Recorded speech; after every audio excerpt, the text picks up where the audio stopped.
السلام ورحمة الله وبركاته. بسم الله الرحمن الرحيم، الحمد لله رب العالمين، والصلاة والسلام على سيدنا محمد وعلى آله وأصحابه أجمعين ومن تبعهم بإحسان إلى يوم الدين. أما بعد. How's everyone doing today? Staying warm? I am, alhamdulillah, I'm very warm. Because you guys are here, alhamdulillah. جزاكم الله خير. طيب. So, we're continuing our journey with the story of Musa عليه السلام. As we had reached last time, not last week, the week before that, we reached where the whole discussion, the argument, debate between Musa alayhi salam and Fir'aun happened, right? And this is where we stopped, right? We stopped how Fir'aun was asking about, what the previous nations and how Musa alayhi salam was responding and so forth. So the discussion continues, right? But we're going to look at how the progression of Fir'aun progressed from one stage to the next, right? Including how he would divert. So Fir'aun didn't address any of the points that Musa alayhi salam, for example, would bring up or anything like that. And I want us to look at the types of arguments that Fir'aun resorts to, because those types of arguments still exist until this day, right? And the methodology that's being used happens until this day. And it's usually the methodology of a person who is losing an argument and has no ground and wants to reinforce their position or their authority in other ways that have nothing to do with the truth, right? Or have nothing to do with talking about trying to find what is right and what is wrong. And so we're going to pick up where we left from the verses, Allah subhanahu wa ta'ala, where Allah subhanahu wa ta'ala said, وَلَقَدْ أَرَيْنَاهُ آيَاتِنَا كُلَّهَا فَكَذَّبَ وَأَبَى. And so this first verse, when it starts, Allah subhanahu wa ta'ala says, we certainly showed Fir'aun, right, our signs, all of them, right? And that includes some of the things that Musa had mentioned, but also the staff and the hand, right, magic. But he denied and refused. So Allah subhanahu wa ta'ala said, قَالَ أَجِئْتَنَا لِتُخْرِجَنَا مِنْ أَرْضِنَا بِسِحْرِكَ يَا مُوسَى فَلَنَأْتِيَنَّكَ بِسِحْرٍ مِثْلِهِ فَاجْعَلْ بَيْنَنَا وَبَيْنَكَ مَوْعِدًا لَا نُخْلِفْهُ نَحْنُ وَلَا أَنْتَ مَكَانًا سُوًى قَالَ مَوْعِدُكُمْ يَوْمُ الزِّينَةِ وَأَنْ يُحْشَرَ النَّاسَ الضُّحَى فَتَوَلَّى فِرْعَوْنُ فَجَمَعَ كَيْدَهُ ثُمَّ أَتَى. And so the meanings of these verses, we're just going to go through the meaning of the translations, and then we're going to focus on them a little bit. And so the response of Fir'aun responded to Musa alayhi salam. He said, you have come to drive us out of our land, right? With your magic. So he accused Musa of doing what? Having what? Magic. Good. Excellent. So not a miracle. And so he said, فَلَنَأْتِيَنَّكَ بِسِحْرٍ مِثْلِهِ. We will bring you, we'll surely bring you a magic like it. So essentially he's saying what you brought is not different. I can bring something similar, right? Because remember, this is supposed to be a miracle. A miracle is placed as an evidence for the truthfulness of the messenger of Allah, right? Or a prophet. And so he's trying to deny that this is a miracle, and he's saying this is magic. We will come similar like it. And so he said, make between us an appointment which we will not fail to keep, and neither will you, in a place that is assigned. Makan and Suwa, there's a different interpretation of it. We'll get to it inshallah. And so Musa alayhi salam said, he gave him the point when it was. He said, مَوْعِدُكُمْ يَوْمُ الزِّينَةِ وَأَنْ يُحْشَرَ النَّاسَ ضُحَى. And so the appointment is at the time where there's a festivity, right? There's a festival, and people assemble in mid-morning. And so Fir'aun, what he did was, فَتَوَلَّى فِرْعَوْنُ فَجَمَعَ كَيْدَهُ ثُمَّ أَتَى, right? And so Fir'aun went and he prepared himself, he gathered, he made his plan, and then he came. And then Musa responded when he saw them. He said, قال موسى ويلكم لا تفتروا على الله كذبا فيسحتكم بعذاب وقد خاب من افترى, right? So Musa, he said, obviously to the magician and to Fir'aun and the magicians he gathered, because he gathered magicians. He said, وَيْلٌ لَكُمْ, woe to you, right? Do not invent a lie, right? لا تفتروا على الله كذبا, against Allah subhanahu wa ta'ala. What would he do? If you do that, Allah would exterminate you, right, with a punishment that would eliminate you. And he has failed the one who has invented such falsehoods. فَتَنَازَعُوا بَيْنَهُمْ أَمْرَهُمْ وَأَسَرُّوا النَّجْوَى قَالُوا إِنْ هَذَانِ لَسَاحِرَانِ يُرِيدَانِ أَنْ يُخْرِجَاكُمْ مِنْ أَرْضِكُمْ بِسِحْرِهِمَا ويذهبا بطريقتكم المثلى. I'm trying to not confuse it with another verse. Right?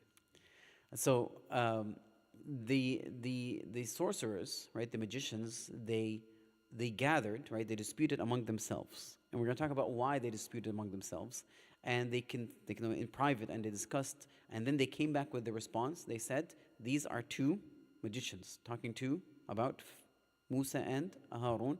What do they want? They want to يخرجاكم من أرضكم, right? They want to exile you from your land, right, or kick you out of your land with their magic, and they want to go away with your طريقتكم المثلى, right? Your like your amazing ways, referring to the religion, right?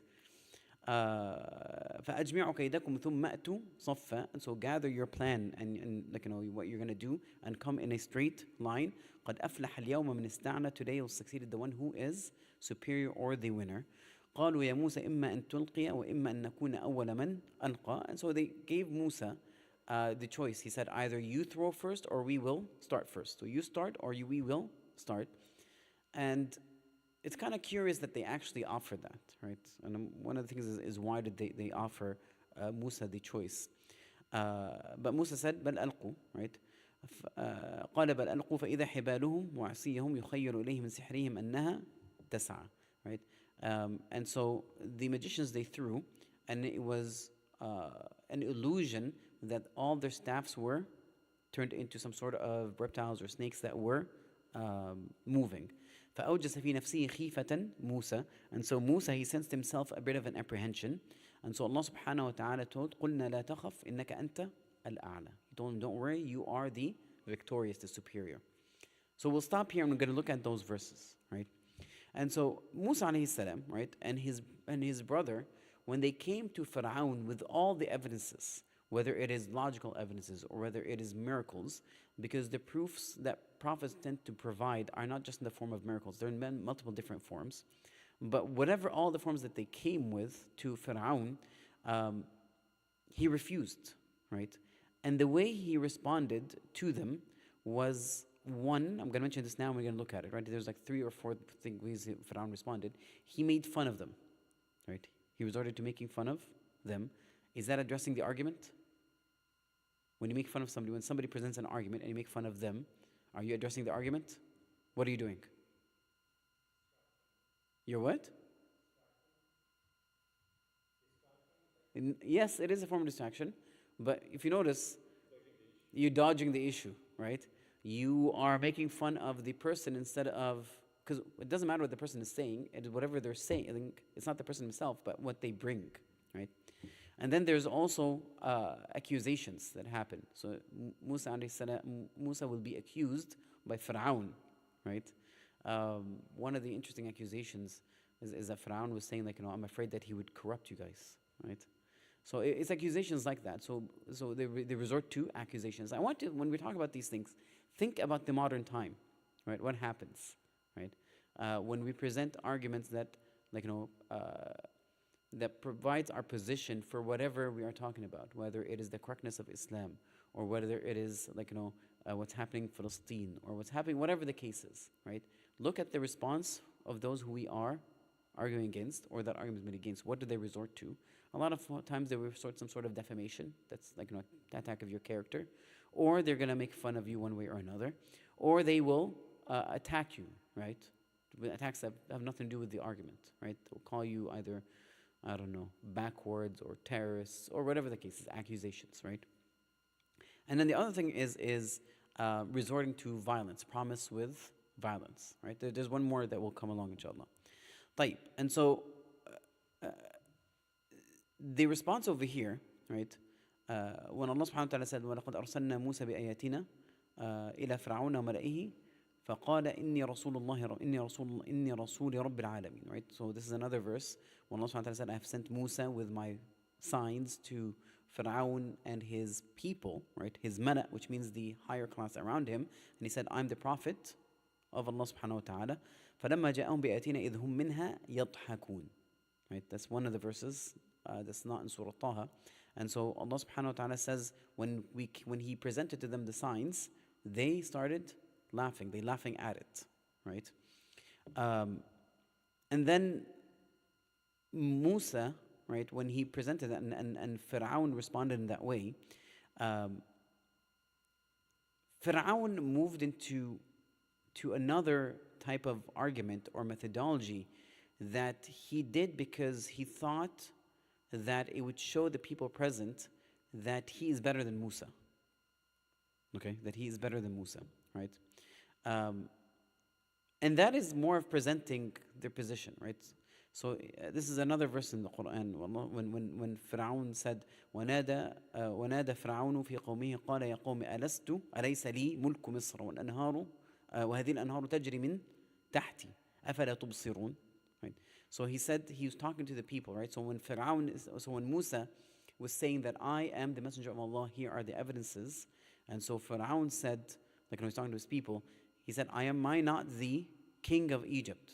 أَلَيْسَ لِي, don't the kingdom of Egypt belong to me? And these rivers run from underneath me. Don't you see? Right? أَمْ أَنَا خَيْرٌ مِنْ هَذَا الَّذِي هُوَ مَهِينٌ وَلَا يَكَادُ يُبِينٌ. Am I better, or that person, right, that is humiliated and is unable to enunciate his evidences, right? Provide evidences for his claim. So over here, what is Fir'aun doing? Well, first of all, like, when he says, تِلْكَ الْأَنْهَارُ تَجْرِي مِنْ تَحْتِي, these rivers are running from underneath me, he makes it look like what? Or seem like what? That he created the rivers running underneath him, right? Right? These rivers are running underneath me, right? It's as if he's in control of that. But his, all right, let me put this. His scale of evaluating who is better than somebody else is essentially looking at what they possess, right? Or their status. This is what he's saying essentially. I am the king, he is the, from what kind of people? From Bani Israel, who are slaves, right? The kingdomship belongs to me, the rivers are running from underneath of me. Am I better, or this one who is maheen, humiliated, right? Insignificant. And he is unable to provide solid evidences, right? Which means that he's saying that the evidence that he brought for his claim is not clear, right? Now, what does this have to do with the status of a person in the eyesight of Allah subhanahu wa ta'ala? Did anything he put there have anything with clarifying a person's status or their virtue or anything like that? No, right? So these are not the correct measures, right, or scales by which we measure individuals, right? And so Fir'aun said, فَلَوْلَا, so this is a continuation of how he values things, right? فَلَوْلَا أُلْقِيَ عَلَيْهِ أَسْوِرَ مِنْ ذَهَبٍ أَوْ جَاءَ مَعَهُ الْمَلَائِكَةُ مُقْتَرِنِينَ, right? If it not that it would be thrown to him, right, that he would have aswira, which are siwar, which is things that you wear, right? So the kings used to wear a lot of adornments of gold, and this is a sign of rich and power. It's like being of an elite status. And so he's saying he doesn't even have that. If he would come with that, or that the angels would come along with him, right? And so all he's saying is I don't see Musa wearing gold, right? So this is his scale of how a person's status is, or he should be heard or not. I don't see any gold with him. While I, on the other hand, look at all this, I don't know, bling, I guess. I have no idea, right? Look at me, right? Look at my position. Look at my status. Look at all these things. And so he's at the scale where he looks at things, right? Because a person who doesn't have these things in his hand is a person who is considered of a lower status, right? Insignificant. Or the angels helping him, assisting him, right? And so the interesting thing, how Allah subhanahu wa ta'ala ended this verse, right? فَاسْتَخَفَّ قَوْمَهُ فَأَطَاعُوا إِنَّهُمْ كَانُوا قَوْمًا فَاسِقِينَ. Istikhaffa, which means he belittled. He belittled the minds of his people, right? Because he did not really present an argument. Now, is it his fault? Well, of course he did, but it's also his people's fault, right? Because فَأَطَاعُوهُ, they obeyed him, but they allowed him to do that with them, rather than looking at the evidences and using their own intellect. And so Allah subhanahu wa ta'ala said they were people who are fasiqeen, right? People who are heedless, people who are not righteous, right? People who are wicked. And so, first of all, we saw how he made fun of Musa alayhi salam, right? He made fun of, he's like, is this insignificant? He doesn't have whatever the case is, right? And then we look at how the incorrect scales that are being used to measure an individual. Because in Islam, how do we measure an individual? What's the true value of an individual in Islam? Okay. Sorry? His faith. طيب إن أكرمكم عند الله أتقاكم, right? The most noble of you in the eyes of Allah subhanahu wa ta'ala is the one who has more taqwa, right? And the Prophet ﷺ, for example, that's why the Prophet ﷺ, ألا إني أتقاكم, right? وأخشاكم من الله. I have the most taqwa of you and fear of you of Allah subhanahu wa ta'ala. And so it is that level of taqwa that really shows the status of a person in Islam. It's not their lineage, it is not their wealth, it's not their position, it's not any of those other things. And of course, the reason I really, because mashallah, the Shaykh over here, he said, like, character, and he said a couple of other things, but taqwa combines all of that, right? Because it has to include all of that, okay? Now, Fir'aun, right, then moved to a third thing over here, which is to accuse Musa alayhi salam of things, right? He accused Musa alayhi salam of several things. And so he said, قَالَ أَجِئْتَنَا لِتُخْرِجَنَا مِنْ أَرْضِنَا بِسِحْرِكَ يَا Musa. Right, so accused him of what does he want to do. He said, you want to exile us or kick us out of our land. Why? Why would he kick us? Why would you want to kick somebody out from the land? Why would, okay, so put it this way. If let's say I rule this masjid, okay? This property over here. And Ali, okay, and I tell Ali, you want to kick me out of my land? What am I insinuating? Huh? Yeah, I know. But I'm telling him, you want to kick me of my land? Yeah, but why does he want to kick me out? What does he want to do? He wants to take over. Right? He wants to take over essentially.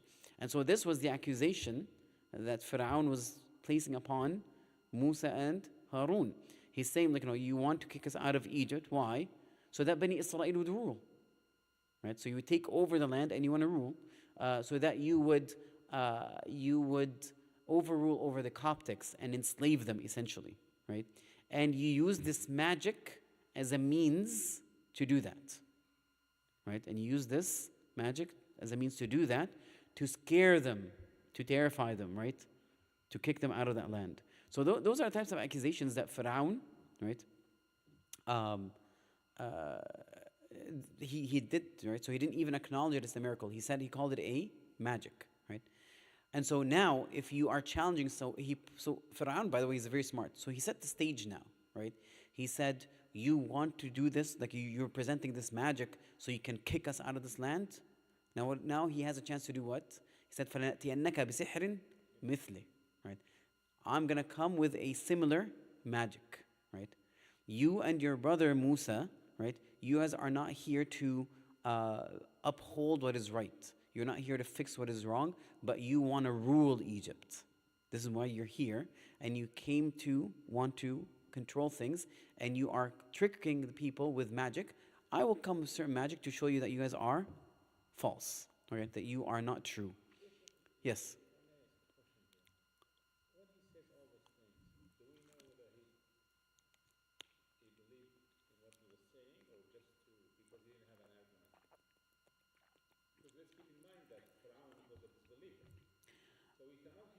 طيب. So this believer, when we talk about disbeliever, does that mean the disbelief because he does not know the person in front of him is right? No, when he's accusing him of using magic. Yes. Because at that point, maybe he thought, I'm not defending Quran obviously, but maybe he thought it was magic. So any miracle from Allah subhanahu wa ta'ala, the reason it's called a miracle because it's something that is obvious. That's why it's called ayah. Right? Ayah is a sign, a clear sign. So any miracle that is provided is meant to be something that is clear, that is not something that is natural. But if I may, just one more thing, if I may. Yes.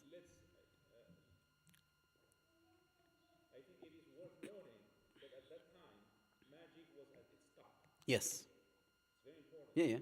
To So Allah subhanahu wa ta'ala would tend to send prophets to uh, to outperform what is considered that level. So for example, over here at Musa alayhi salam, it was the people of Egypt or the Coptics were known for their magic. This is something that defies and goes beyond that. Like a magician knows this is not magic, right? Um, in Isa alayhi salam, it was medicine to some extent. And so Isa alayhi salam, part of his miracles is that he would cure the blind, right? And leprosy and bring people back to life from death, for example. With the Prophet, our Prophet ﷺ, he had multiple miracles, but he was sent to a nation that they were in their peak of linguistic capabilities, and the Quran came to challenge that. And so there are similar things like that, but once again, it does not negate the whole point that a miracle is meant to be something that is clear that you cannot deny, right? So Fir'aun knew that this was correct. He knew that this was not magic. Yeah, he knew that was not magic. Everybody knew that was not magic, but it's all about refusal, right? Kufr iba.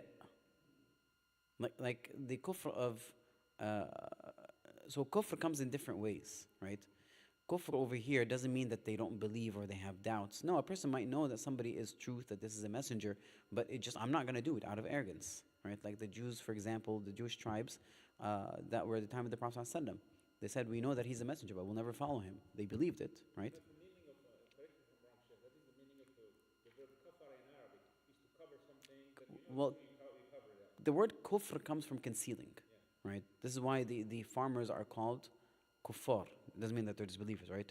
But in the Arabic language, they're called kuffar, right? Because they conceal the seed into the ground. And so al-kafir is the one that conceals the truth, right? Or conceals the iman or true belief. That's why they're called kafir. It has its roots. But anyway, back to our topic. So Fir'aun did know, it's not that he not, but once again, he does not want to, you have to understand his position of arrogance and power. He does not want to admit that he is wrong, right? Especially that he knows that fortune telling that was foretold for him, that he would be destroyed and removed by a person from Bani Israel. And so he will do everything in his power not to have that happen. Wallahu alam.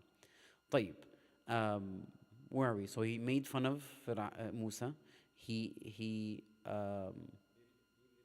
belittled him. So, and then the different measurements.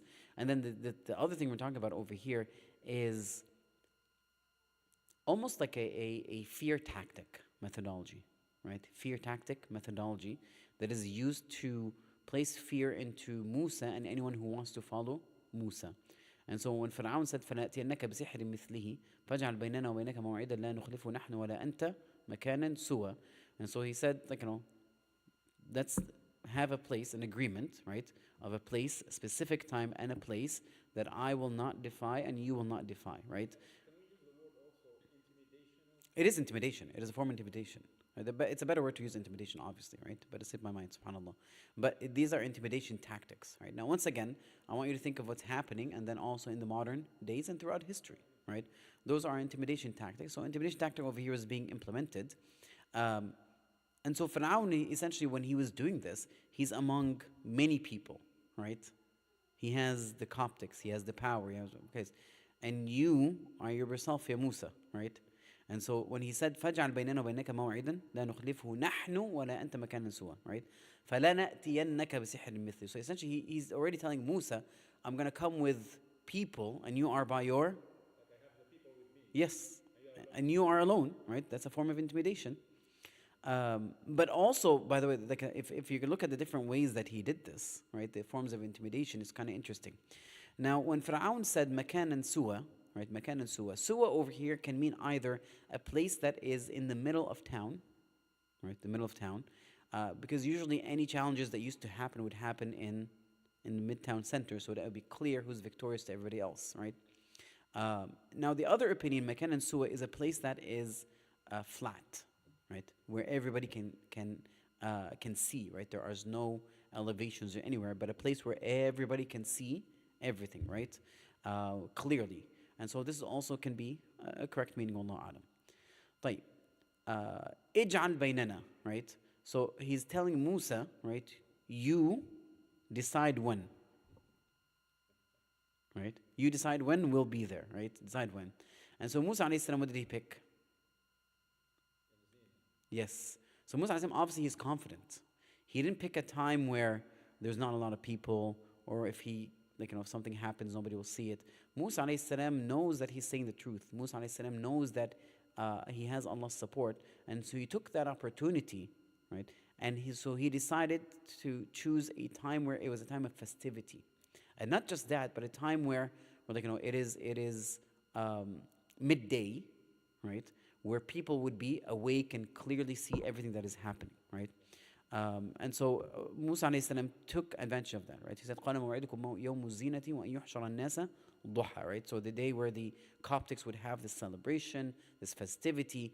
And quite often, usually festivities, by the way, would happen close to where the palace is, because the kings or emperors would watch these festivities. And so this is like a perfect location, right? Close to where the palace is, everybody's surrounded, big event, everybody's there to see what's going to happen, okay? And so Musa alayhi salam picked that. Now, Allah subhanahu wa ta'ala described in the Quran, he said, فَتَوَلَّى فِرْعَوْنَ فَتَوَلَّى, which means immediately Fir'aun turned. فَجَمَعَ كَيْدَهُ, and then he gathered and he planned, right? ثُمَّ أَتَى, and so he came with who? With magicians, right? And Surah Al-Shara clarifies that that Fir'aun had that meeting with his close confidants from the elite class, and they had this discussion of what to do, right? And he was asking him, yes, well, that was in private, right? And it's interesting because now, since when does Fir'aun take people's opinions? It's unusual, right? This is a person who claims that I am your Lord, and he's taking people's opinion, right?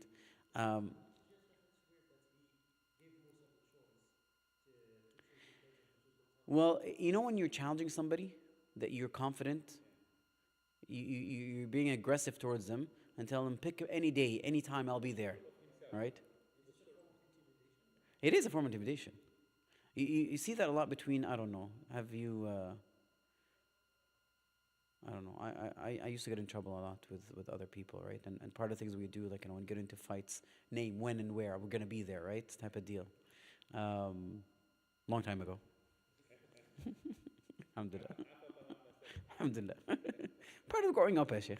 Children, it happens, right? But it was a thing, right? Like you'd say, you intimidate the person, and if they, it's almost like you're being aggressive. You're trying to intimidate them.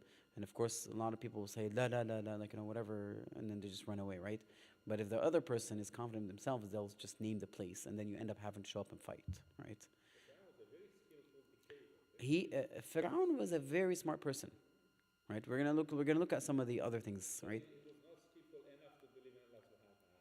Well, this tells us that intelligence has nothing to do with the person believing or not. Because once again, a person can truly know that this is the truth, and he can intellectually understand this, but it's something else that prevents them.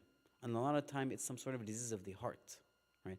Whether it is arrogance or refusal to comply, or to get, to not act upon their own desires, the shahawat. A person has desires, and if a person says, okay, I'm going to follow this prophet, it means I have to follow the rules and regulations of Allah, which means I have to let go of my desires and control them. And many people don't want that. This is why they tell you that, the two major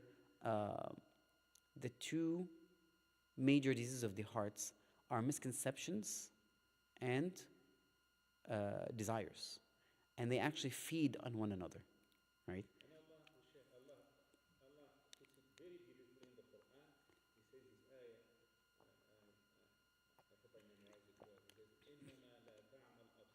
إنما تعمل قلوب. Yes. طيب. And so it's either the Mala or Fir'aun. I think it was the Mala, right? They said, إن هذا لساحر. Actually, it's Fir'aun. إن هذا لساحر عليم يريد أن يخرجكم من أرضكم بسحره فماذا تأمرون. Right? So, Fir'aun, essentially that debate happened. Once again, he's re-emphasizing that he is a very knowledgeable magician, right? Very knowledgeable sorcerer, and he wants to take you guys out of your land, right? So this is now motivational, right? What do you think we should do? What do you think we should do, right?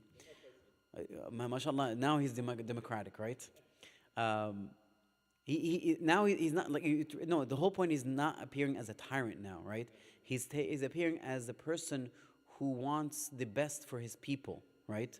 This person wants to take your land and kick you out.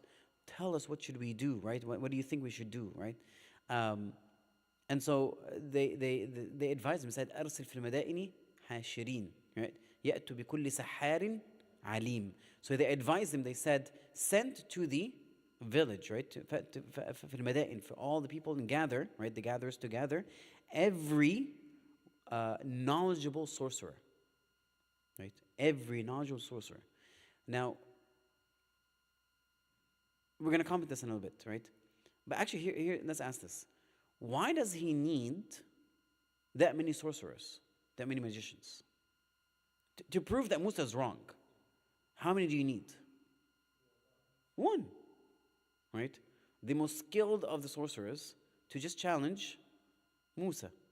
But why did he bring all of those? No, I think it was more of an intimidation tactic, ya Sheikh. When you see 100 people in front of you, right, and you have to challenge 100, it's different than having to challenge one person, right? Possibly. Or it might be, you're right, it might be he's not confident, Allah alam, right? But I think part of it is more of an intimidation, right? فَلَنَأْتِيَنَّكَ بِسِحْرٍ مِثْلِهِ, right? We will come to you forth with, like, with everybody, like, Maybe if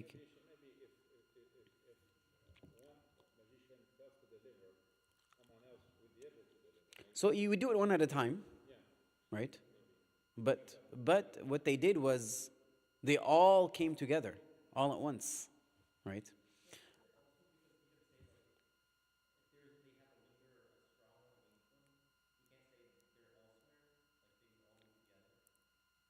What do you mean?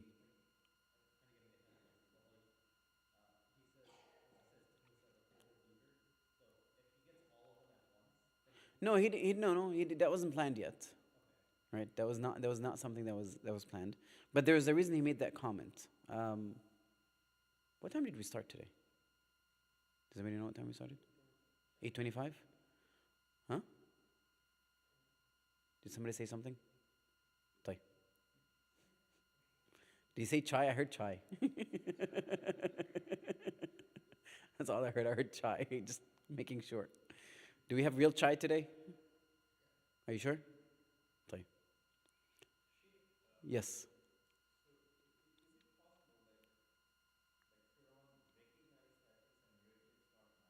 No, I told he asked that question, right? What did Fir'aun really know it was a miracle or not? A miracle, the point of a miracle is it's something that it is clear. Nobody can deny it's a miracle.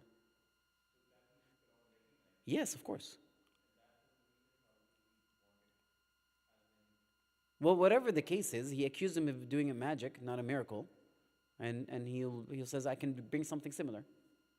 You're not doing anything unique. I can bring something similar. Right? Yes.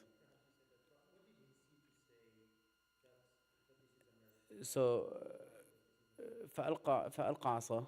So Musa, like, قد جئناك بآية من ربك, right? So he Musa عليه السلام told Pharaoh, I have evidences. So he said, bring it. So he threw the staff. It turned into a snake, and he took his hand out. It was white, right? And then he turned it away. It kind of went. It was gone back to its normal skin tone color, and the staff went back into being a staff from a snake. Those are the two signs that Allah subhanahu wa ta'ala had showed him in the beginning, and those he said, إِذْهَبْ بِآيَاتِ, right? These are the signs you go to Pharaoh as proof, right? And so he saw that. That's why he said it was magic. Right?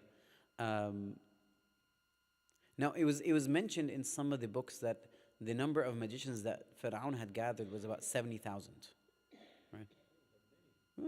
So you can imagine, like, if that's true, it's Musa versus 70,000, right? And Allah subhanahu wa ta'ala, he told him, like, لا تخف إنك أنت الأعلى. He said, don't fear, right, that you will be the victorious. Don't worry about their numbers, whatever the case is. طيب. فأجمعوا كيدكم ثم أتوا صفا. They actually came in a line, all of them, right? They came into line. So once again, those are all intimidation methodology to imitate Musa alayhi salam. طيب. Now Musa alayhi salam, interestingly, before, once they gathered, right? Once they gathered to the event and what's going to happen, Musa actually wanted to advise the sorcerers, the magicians, right? To remind them, perhaps they might fear Allah subhanahu wa ta'ala, stand back, or might, that they would not continue with that falsehood, right? And this is when he said, وَإِلَّكُمْ لَا تَفْتَرُوا عَلَى اللَّهِ كَذِبًا. Woe to you, do not fabricate lies, right, about Allah subhanahu wa ta'ala. And so essentially he's telling them, you guys are lying, right? You know that you are magicians, and you know that what I had come with is a miracle, right? فَلَا تَفْتَرُوا عَلَى اللَّهِ كَذِبًا فَيُسْحِتَكُمْ بِعَذَابٍ. And if you do that, if you come with those fabricated lies about Allah subhanahu wa ta'ala or regarding Allah, Allah would eliminate you with a punishment, right? Would completely abolish you with a punishment. So once they did this, Allah subhanahu wa ta'ala said, فَتَنَازَعُوا بَيْنَهُمْ أَمْرَهُم, right? Which means they started disputing among themselves, right? Which means that some of them obviously were affected by what Musa had mentioned, he had said. And they said, you guys actually know, this might be actually a real miracle, right? Some of us haven't seen it, the others have seen it. It looks like a real miracle, and you know that this is a miracle. And so they were talking about this. And so what should we do? Should we continue? Should we not, right? And why would they continue? Not just Fir'aun ordered them. Because, they actually had a promise from Fir'aun.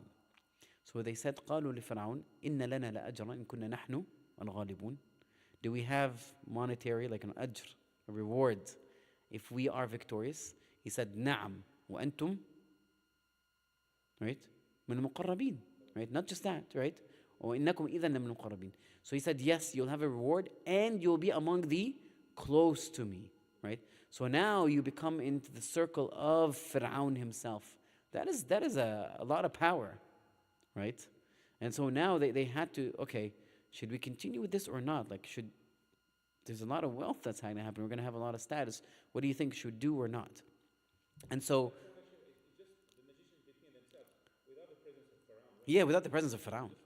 Yeah, between themselves. فَتَنَازَعُوا بَيْنَهُمْ أَمْرَهُم, right? And so they're like, okay, what should we say at this point? Because Fir'aun so Musa spoke that to them. Fir'aun is sitting and they're having this discussion. So what should we do, right? How should we respond? Should we continue with this or not? And so they responded and said, إِنْ هَذَانِ لَسَاحِرَانِ يُرِيدَانِ أَن يُخْرِجَاكُم مِّنْ أَرْضِكُم بِسِحْرِهِمَا وَيَذْهَبَا بِطَرِيقَتِكُمُ الْمُثْلَى. People who understand Arabic, it's the same argument that Fir'aun presented to his inner circle. They said that these are two magicians. They want to exile you from your land and go away with your really good or excellent way and methodology, which is your culture, your faith, and all these things, right? And so this is the exact same thing that Fir'aun had mentioned.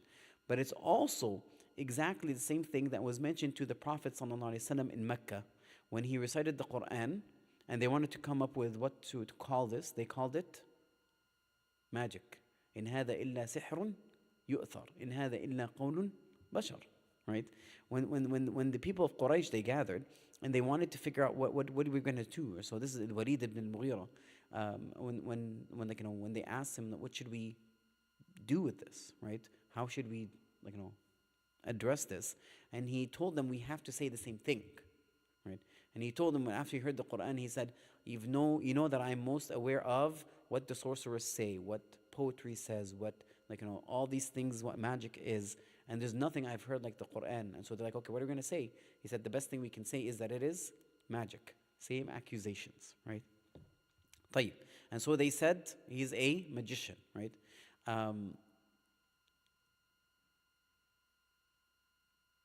فَأَجْمِعُوا كَيْدَكُمْ ثُمَّ أَتُوا صَفًّا. So gather all your plans and come in a straight line. قَدْ أَفْلَحَ الْيَوْمَ مَنِ اسْتَعْلَى. Today will be victorious the person who is, قَدْ أَفْلَحَ, which means is victorious or succeeds the one who is superior, right? And so then they asked Musa before they start, they said, قالوا يا موسى إما أن تلقي إما أن نكون أول من ألقى. Either you start, or we will start. Okay? And so they gave Musa the option. And it's kind of interesting because I really don't know why they gave Musa the choice. I have no idea. Maybe it's out of respect. I have no idea. I was trying to think about this and I honestly could not come up with anything, right? So probably they had some doubts, but maybe perhaps it's like I've seen some of the commentators say it was out of respect, or they were showing respect to Musa, because perhaps they understood that he was saying the truth. But also maybe perhaps this respect is what benefited them later on. I don't know. I have no idea, right? But I just find it's very interesting. But Musa عليه السلام said, قال ألقوا فإذا حبالهم وعصيهم يخيل إليه من سحرهم أنها تسعى. And so when they threw their staffs, they made it look like it's snakes that are creeping. In another verse, فسحروا أعين الناس. They had أعين الناس, which means the sight of the people. سحروا, which means that they have illusioned, right? The eyesight of individuals, which means that the magic that they presented is nothing but illusions. It's not real. It's not like their staff turned into real snakes. And magicians know that. It's all about trickery, right? Smoke and mirrors, as they say. And so it's something that is a form of illusion. Now Musa, when he saw that, فَأَوْجَسَ فِي نَفْسِهِ خِيفَةً Musa. Musa alayhi salam, when he saw all this coming towards him, he sensed in himself apprehension, right? Source of apprehension. And because he could sense the danger of the situation. Musa alayhi salam could sense the danger of the situation. And perhaps it's because he feared that the people that are watching, Musa alayhi salam threw the staff and turned into a snake. And what they're throwing are snakes. And so if he throws the staff and it turns into a snake too, the people might be confused which one is really, a miracle, right? These are large numbers and this is just one now. And so perhaps he feared that this might affect the outcome of what people would believe in, right? That's one of the interpretation, right? The other interpretation, because we have to understand when we're looking at this, we know for sure that Musa did not doubt the support of Allah subhanahu wa ta'ala. We know that, right? But it's also, it highlights his human side. His human side. It is very natural for any human being to in certain situations, that there will be sort of a fear. It does not mean that they're not courageous. Courage is about overcoming that fear, right? It's a natural reaction. And maybe subhanAllah, just to show us that the humanness of the prophets at that one point. Wallahu a'lam. طيب. But those intentions are there, right? So he did fear that people might not be able to differentiate between what is fake and what is real, and so they'll be deceived. And then the other thing is just the human nature that Musa alayhi salam had as a human being and a prophet. طيب.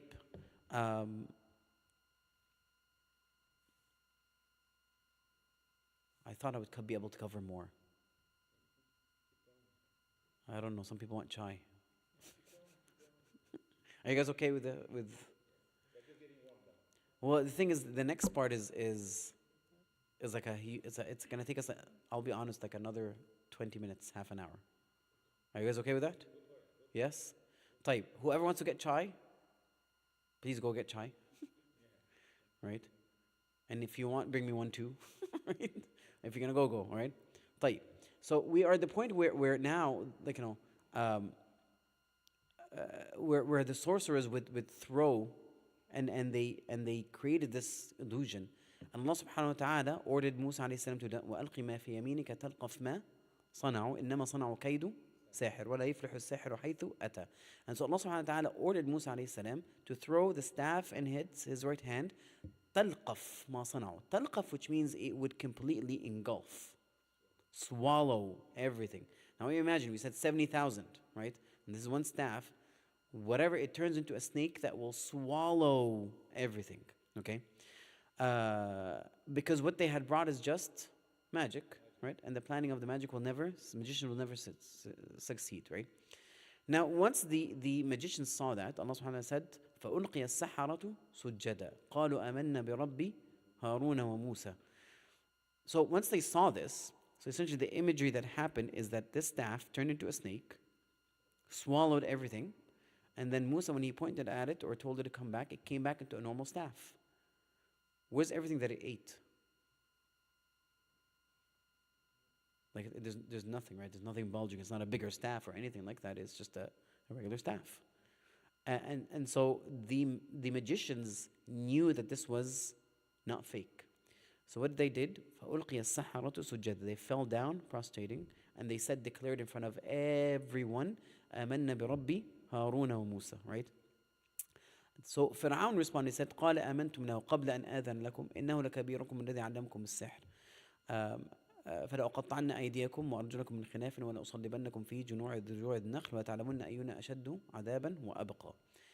And so once they did that, Fir'aun's response was, you believed him before I gave you permission.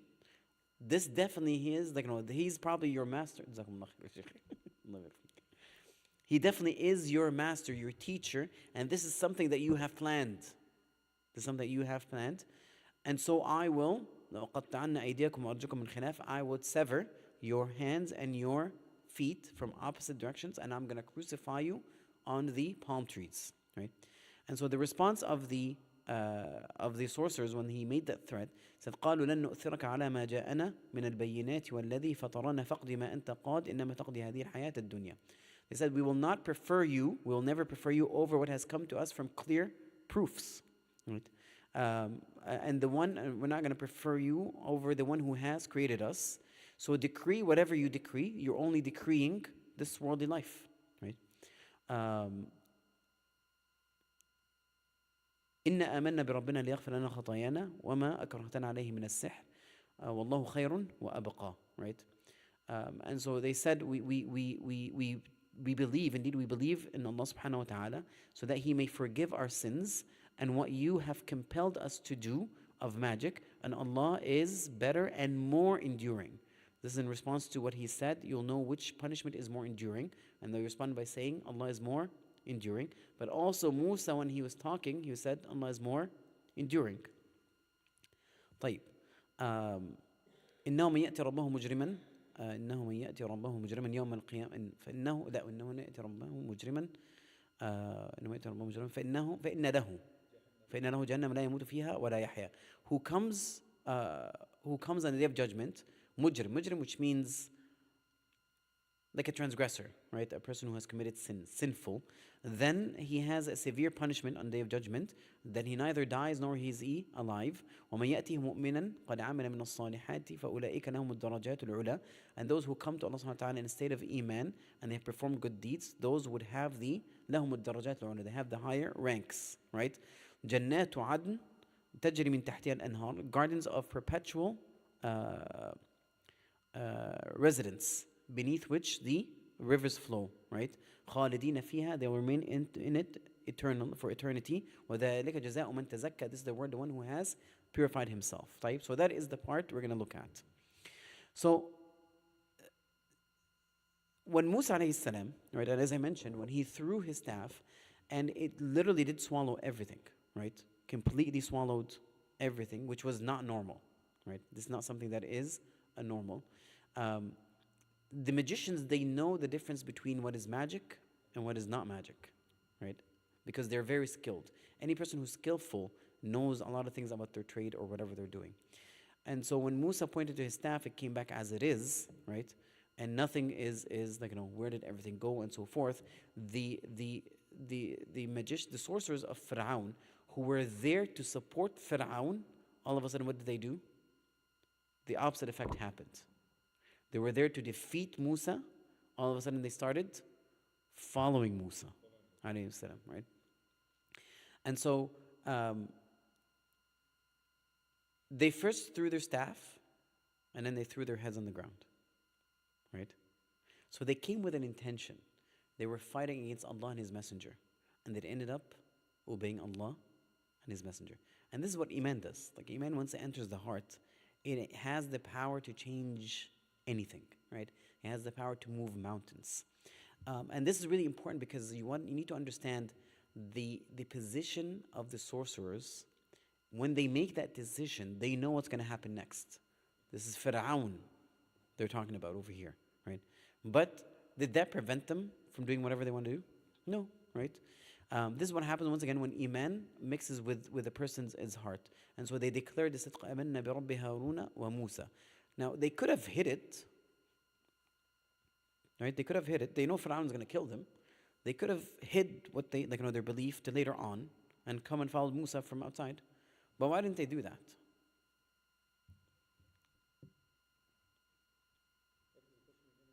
طيب.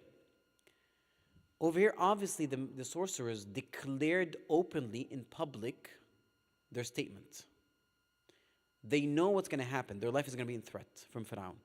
So why did they not instead conceal it, right? And then later on, go follow Musa?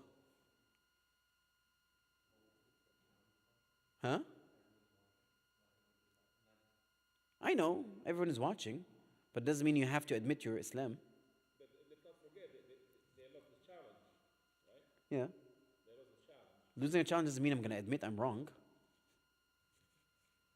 Sheikh, any debate in the world, well, logically speaking, but if you look at any debate, the last people who are convinced are people who are debating. Right? So why did they do that?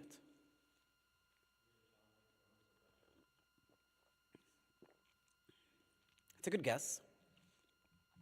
But perhaps one of the things, and it's an important lesson for us, wallahu alam, is that when we openly say something or claim something that is wrong, we need to openly rectify it. Does it make sense? طيب. If an atheist for years is writing documents and papers and producing and saying lectures and providing evidences that atheism is correct, and then all of a sudden he accepts Islam, right? They should openly, right, with the same effort, provide evidence to support Islam, similar to how he did with the opposite, because whatever he published is gonna lead people astray. So he needs to come with something equal in amount and strength so that people would realize that this has changed. Does it make sense? Do you understand, Ya Shaykh, or not? طيب. طيب. If somebody publicly claims a statement and it's false, and then he found the truth and doesn't say anything about it publicly, is that a problem? Of course it is, right? I have to publicly say the truth so people would stop following what I mentioned that is wrong. The sorcerers, the same thing, right? They were there, they're claiming we have something equal to Musa, right? They could have said, oh wow, he's a good sorcerer, right? Powerful sorcerer. They didn't admit that he's a messenger. They still said that he's a sorcerer. So it's not a miracle anymore. But they didn't do that, right? They said the truth and openly admitted that this is a miracle, that these are messengers from Allah subhanahu wa ta'ala, right? The whole idea is that we have to, and I guess it's very important in our modern day, when social media and things kind of spread very quickly. If we ever do something that is wrong, right, at a large public and in a large scale, and then we find that it's wrong, we need to rectify it, we have to do something equal scale to erase it. فَأَتْبِعِ السَّيِّئَةَ الْحَسَنَةَ, right? The bad deed is followed by a good deed that is equal to it, right? Is that understood? طيب. Can you assume Yes. that they wanted to show openly that they became believers, hoping that Pharaoh will follow also? You really think Fir'aun would follow, Sheikh? Maybe they were hoping. I assume they were hoping also. No, I think they knew Fir'aun. They knew Fir'aun very well. The one that killed babies?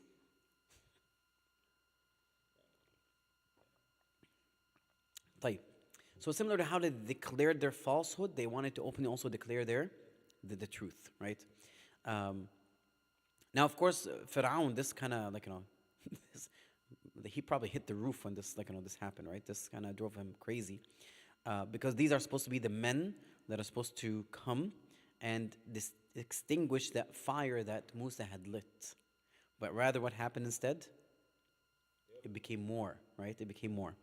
And so what he did now, right?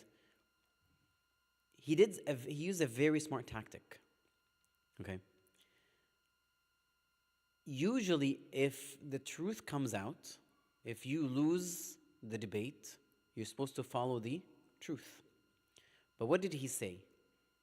He said, you believed in him before asking me, before I give you permission. Okay? So he's saying if you had asked me permission, I would have given it to you, right? But why are you doing this? There's something going on over here. This is a plan. He is the one that taught you magic. He is your leader, right? You guys have planned this. This is treason. Right? Because if without explanation he crucifies these people and punishes them, then he's clearly wrong and weak. But if I put it in a different argument and say, one, you disobeyed me, didn't take my permission, and two, you tricked me. This is treason. This is why I'm punishing you. Right? Does that make sense? Justifying his actions. And all of this, let's not forget, is happening in front of him. Yes. And so he needs to justify his actions, right? Do you believe in him? You submitted to him before all this. What's going on over here? This is something that you have planned. You guys are tricked me. You guys are and you cannot trick a king.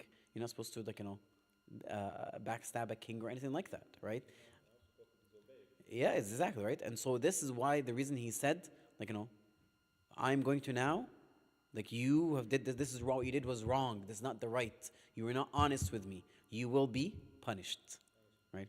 And of course, when he made that punishment, is also part of it to intimidate the magicians. But subhanAllah, once Iman entered their heart and they understand what's going to happen, they did not go back on their faith, right? They said, do whatever you want. We're only getting rid of this world, right? We will not prefer you over what has come to us from the truth. Now, if you look at Fir'aun, he's still holding to the false, right? The sorcerers are saying, مَا جَاءَنَا مِنَ الْبَيِّنَاتِ, there's evidences that came to us. And so what they're actually trying to tell him is that we're not following Musa because it's Musa. We're following Musa because of the clear evidences that say that he is a messenger. Does that make sense? Right? And so that's part of their argument also. مَا جَاءَنَا مِنَ الْبَيِّنَاتِ وَالَّذِي فَطَرَنَا, and the one who has created us, obviously Allah created us, and He's capable of doing these things. These are clear evidences. We're following Musa because of these clear evidences. We cannot deny it. It's not because he told us to follow, we followed. No, that's not what the reason is. But anyway, so this was their discussion, right? After he mentioned another verse, ذَلِكَ مَكْرٌ مَكَرْتُمُوهُ, right? This is a deception that you have came up with in the Medina. فَسَوْفَ تَعْلَمُونَ, you're going to see what's going to happen to you, right? And so when he threatened them, subhanAllah, the beautiful sense of iman that they have, as they said, we don't care, right? We are not going to sacrifice our religion, our faith for anything, right? And the way that Musa had described the punishment, right? فَلَوْقَطَّعْنَا أَيْدِيَكُمْ وَنُصَلِّبَنَّكُمْ فِي جُذُوعِ النَّخْلِ. فِي جُذُوع, fi, which means into the palm trees. When not on, in, which means the extent of the, what's the word I'm looking for? The extent of the violence that's going to be involved in the process, right? You are going to be essentially part of you're going to be drilled in there so much, you're going to be part of that tree. You're going to be in it, right? Once again, that's more of a intimidation tactic, right? A resort to violence. But he also told them, لَتَعْلَمُنَّ أَيُّنَا أَشَدُّ عَذَابًا وَأَبْقَى. You're going to know who among us, right, has a severe punishment that is more everlasting. Yes, Sheikh. Here, an interesting question here. When he was saying these things, Actually, before I forget. When he said, أَيُّنَا أَشَدُّ عَذَابًا وَأَبْقَى, which one of us, right, has a more punishment that is everlasting? Which one of us is referring to who? No. He or Allah. So he put himself on an equal ground to who? Allah subhanahu wa ta'ala. Right? Yes, right?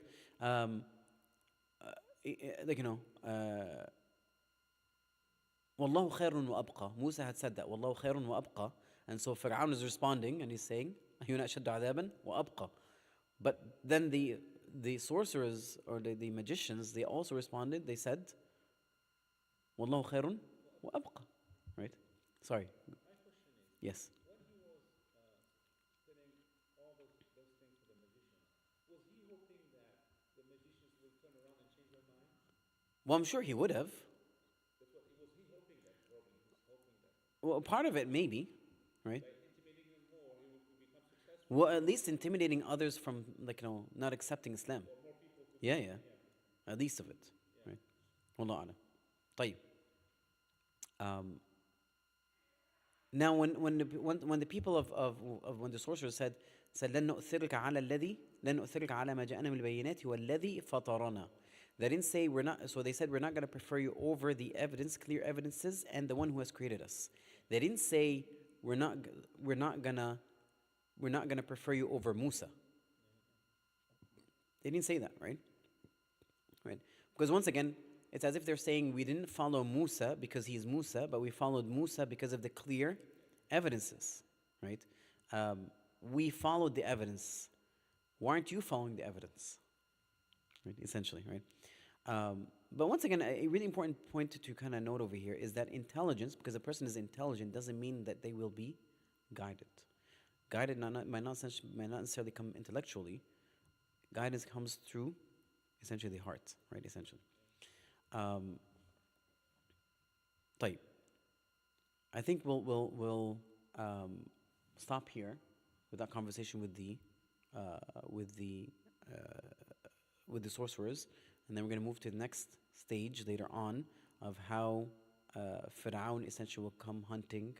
We'll go try to hunt the Musa and the people from Bani Israel and so forth. Jazakumullah khair. Thank you for being here. The extra, alhamdulillah, it took less than, no, it was 20 minutes, an extra 20 minutes. Jazakumullah khair for being patient with me. سبحانك اللهم وبحمدك أشهد أن لا إله إلا أنت أستغفرك